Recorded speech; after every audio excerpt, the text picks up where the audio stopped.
மே தின நிகழ்வில் ஒன்றிணையுமாறு ஐக்கிய மக்கள் சக்தியின் பாராளுமன்ற உறுப்பினர் எஸ்.எம். மரிக்கார் ஐக்கிய தேசிய கட்சிக்கு அழைப்பு விடுப்பதாக இன்றும் தெரிவித்தார்.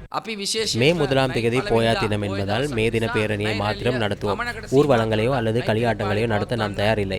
எனவே எமது மே தின பேரணியில் கலந்து கொள்ளுமாறு ஐக்கிய தேசிய கட்சிக்கும் அழைப்பு விடுக்கின்றோம். குறிப்பாக ஐக்கிய மக்கள் சக்தியின் தலைவர் சஜித் பிரேமதாச அவர்களுக்கு அழைப்பு விடுப்பார். தற்போது கிராமங்களுக்குள் ஐக்கிய மக்கள் சக்தி மற்றும் ஐக்கிய தேசிய கட்சி ஆதரவாளர்கள் அனைவரும் உற்சாகமாக உள்ளனர். அதுவே அரசாங்கத்திற்கு பயமாக அமைந்துள்ளது. ஐக்கிய மக்கள் சக்தியின் பேரணிக்கு ஐக்கிய தேசிய கட்சி செல்லுமா?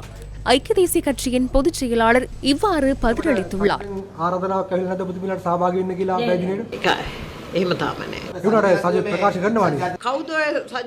ஐக்கிய மக்கள் சக்தியிலிருந்து அதனை தெரிவிப்பது யார் என்று முதலில் கூறுங்கள் பார்ப்போம். நாம் யார் பின்னாலும் செல்ல முடியாது.